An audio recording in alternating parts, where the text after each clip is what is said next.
Women cricket जीती है, भारत हारी नहीं है, अफ्रीका जीती नहीं है, वुमेन क्रिकेट जीती है। आज दैनिक भास्कर में देखा था, पेपर में छोटी सी खबर थी क्रिकेट की।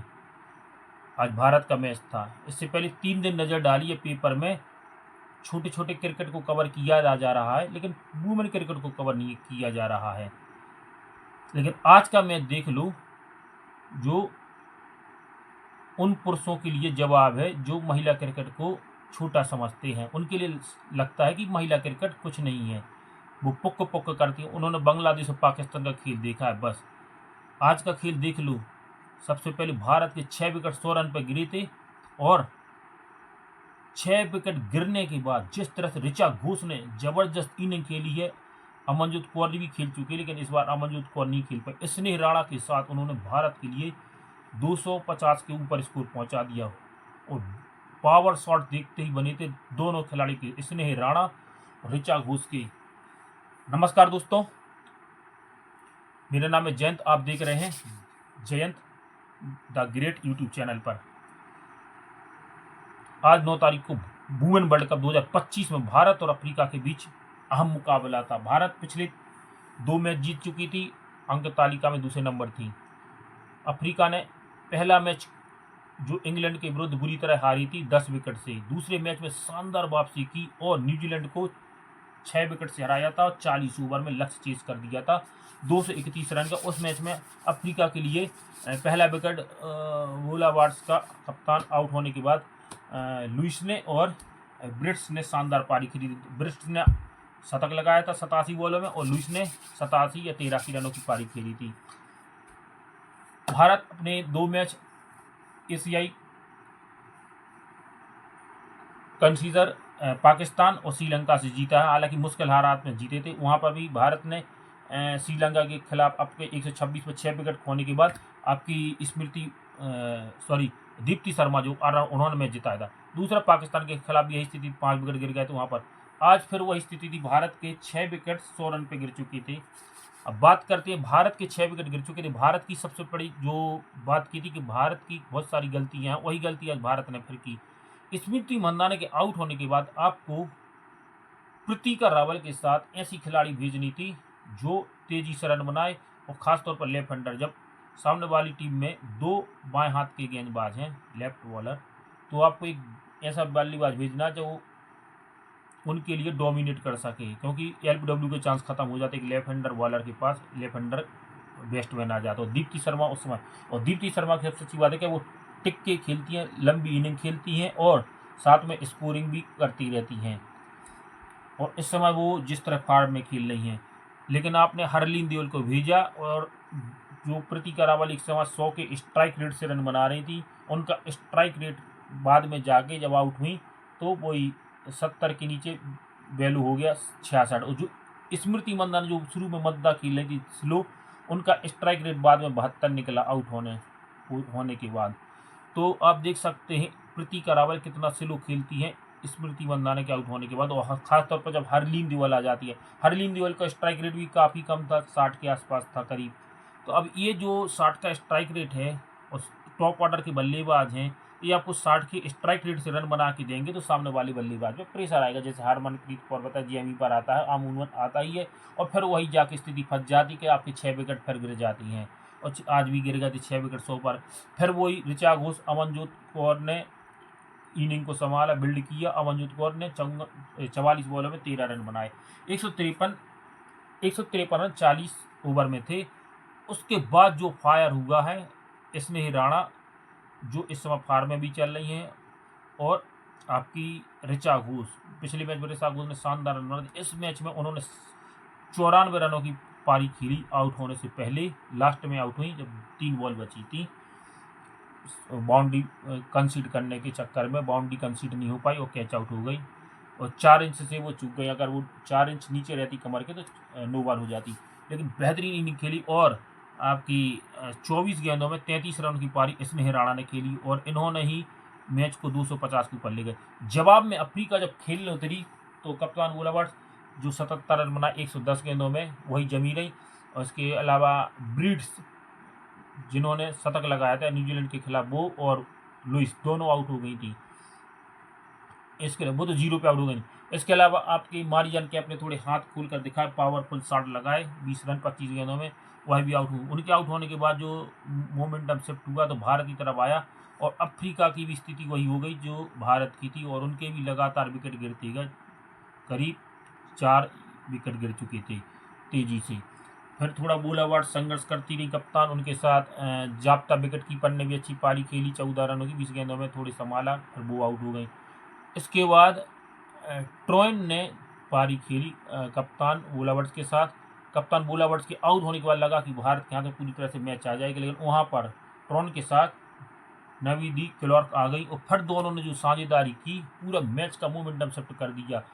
फिर लास्ट में जाके जब ट्रोइन आउट हुई, क्योंकि उनके पैर में चोट आ चुकी थी और वो खेलने में उस समय उतनी कंफर्ट नहीं थी, और स्टेप आउट नहीं कर पा रही थी। ट्रेन स्टेप आउट करके जो खेलना पड़ता है आगे निकल के, वो नहीं खेल पा रही थी, और ट्रोइन आउट हुई तो भारत को फिर एक बल मिला कि भारत मैच जीत सकता है। लेकिन यहाँ पर समस्या थी आज कि हमारे पास जो 5वां गेंदबाज था उसकी कमी थी। हमारे पास 5 पेवर गेंदबाज हैं, आपकी दीप्ति शर्मा, स्नेह राणा और श्री चन्नी, अमनजोत कौर और क्रांति गौड़ निसंदेह बहुत अच्छी बार आ, लेकिन एक्सपीरियंस की कमी है। लास्ट में उनके लास्ट के ओवर उनके एक ओवर में 17 या 18 रन लगे थे, 2 छक्के 1 चौका, बहुत बुरी तरह से धोया था डी क्लार्क ने उनके लिए। तो अनएक्सपीरियंस, यानी अगर एक्सपीरियंस होता वहाँ पर कुछ शायद काम आता उनका अनुभव। आज कोई एक्सपीरियंस गेंदबाज नहीं था तेज गेंदबाजी में। अमनजोत को लाने के चक्कर में हरलीन की जगह पहले ही बोला था, हरलीन को ड्रॉप करके कोई तेज गेंदबाज लेकर टीम में आइए और अमनजोत को लेकर आइए। अरुंधति को लेकर आ जाते आप तो ऑलराउंडर भी है, एक बेहतरीन बॉलर भी है, या राधा यादव को लेके आप आ सकते थे, इनमें से कोई को भी आप ला सकते थे, लेकिन आपको एक बल्लेबाज एक्स्ट्रा खिलाना है, जबकि आपके पास बल्लेबाजी में डेप्थ पहले से ही है।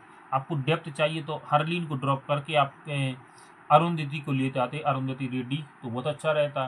तो कम से कम आपके 3 पेसर गेंदबाज हो जाते और 3 स्पिनर। उसके अलावा पार्ट टाइम के अलावा आपकी हरमनप्रीत कौर और प्रीतिका रावल हैं, तो आराम से 1 डाउन पे आप दीप्ति शर्मा को प्रमोट कर सकते थे, अमनजोत कौर को ला सकते थे हरलीन की जगह पर। लेकिन आपने गलती की, तो आपके पास इसके कारण एक तो बल्लेबाजी भी खराब है और दूसरी गेंदबाजी में आपके पास ऑप्शन नहीं था। तो वहाँ पर लास्ट में जाके जो मोमेंटम पूरा अफ्रीका की तरफ शिफ्ट हुआ और आप प्रेशर में आ गए, और जब प्रेशर में कोई टीम आती है तो गलती करती है। और जो पारी डी क्लार्क ने खेली 5 जबरदस्त मैक्सिमम लगा, 54 गेंदों में 84 रनों की नाबाद पारी, 7 गेंद शेष रहते हुए मैच जिता दिया अफ्रीका को। बेहतरीन इनिंग, क्या शानदार छक्के लगा, देखते ही बना था। जिस तरह से वो छक्के लगा रहे थे, देखते ही लगातार 2 छक्के लगा दिए थे क्रांति गौड़ जैसी बॉलर की बॉल पर। और लास्ट ओवर में जब 4 ओवर में 42 रन चाहिए थे, वहाँ से 3 ओवर में बचे थे करीब 22-23 रन 18 गेंदों में। उसके बाद तो वहाँ पे पूरा मैच 2 ओवर में बचे 12 रन, आखिरी के ओवर में तो पूरे 12 रन बना दिए, 7 गेंदें शेष बची नहीं। इतनी ज़बरदस्त पारी खेली, खाका को 1 रन बनाने का मौका दिया, खाका ने 3 बॉलें खेली, जो पार्टनर से वही खाका के साथ, उसमें खाका को 1 रन बनाने का मौका दिया 42 रनों में से। यानी सोचो कितनी जानदार इनिंग खेली है उसने, और ये उनके जीवन की सबसे बेहतरीन पारी, अभी तक की सबसे हाईएस्ट पारी है डी क्लार्क की। इससे पहले साथ उन्होंने 60 रन बनाए थे। और अफ्रीका ने इस दूसरा सबसे बड़ा चेस किया है, इससे पहले भी एक चेस किया था भारत के ही खिलाफ, शायद एक पाकिस्तान के खिलाफ 275 का।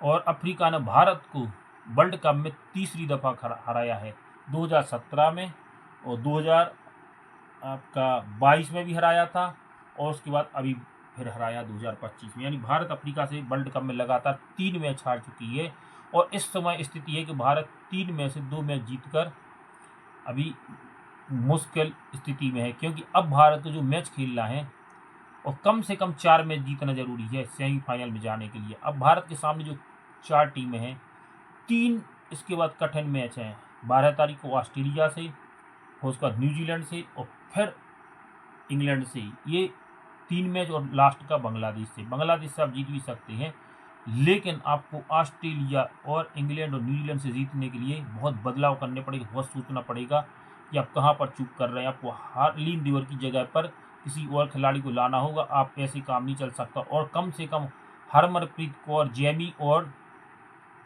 स्मृति मंदाना, इनमें से 3 को एक लंबी इनिंग खेलनी पड़ेगी, एक को नहीं दोनों को, क्योंकि 3 मैच हो गए हैं और 3 मैच में इन्होंने कोई लंबी इनिंग नहीं, एक अर्धशतक भी नहीं आया तीनों की तरफ से। जेमी आज दूसरी बार 0 पे आउट हुई, 2 मैचों में 0 पर आउट हो चुकी हैं जेमी। हरमनप्रीत कौर भी कम रन बनाकर आउट हो रही, स्मृति मंदाना भी, वो फायर नहीं दिख रहा तीनों की बल्लेबाजी में जो होना चाहिए, जो क्योंकि ये 3 चलेंगी तो भारत 300 के ऊपर स्कोर बना सकता है पहले खेलते हुए, और बाद में खेलते हुए भी इनका चलना जरूरी है। अभी तो भारत ने बाद में नहीं खेला, लक्ष्य पीछा करने की स्थिति में क्या स्थिति होगी भारत की अगर ऐसा खेलते हैं तो समझना होगा टीम मैनेजमेंट को। बाकी आज वुमेन क्रिकेट जीत गया है, क्योंकि 9 छक्के लगे और पावरफुल शॉट लगे, सभी खिलाड़ी के देखने लायक थे वुमेन क्रिकेट के ये छक्के चौके। बाकी मैच मज़ेदार हुआ, कोई जीता हो, लेकिन मैच वुमेन क्रिकेट की जीत हो गई है। ऐसा ही खेलते रहें तो वुमेन क्रिकेट को लोग नोटिस करेंगे, देखेंगे और प्रमोट करेंगे, और शायद इनको कवरेज भी मिलेगा मीडिया में। बाकी आपको कैसा लगता है, मैच कैसा रहा, आपने देखा या नहीं? अगर नहीं देखा तो अपनी टीम को चीयर अप कीजिए। भारत की टीम अपने भारत में खेल रही है तो शानदार तरीके से उसको चीयर अप कीजिए, चाहे पुरुष की टीम हो महिला की टीम, हमें प्रमोट उसको चीयर अप करना चाहिए। अगर हम देख सकते हो उसके लिए समय दे सकते हैं। तो फिर मिलते हैं अगली वीडियो में। कमेंट करके बताइए कि भारतीय टीम सेमीफाइनल में पहुंच पाएगी या नहीं, और आपकी पसंदीदा क्रिकेटर कौन है। आज का मैच देखा है तो आपको कैसा लगा। मिलते हैं अगली वीडियो में, जब तक स्वस्थ रहें। जय हिंद।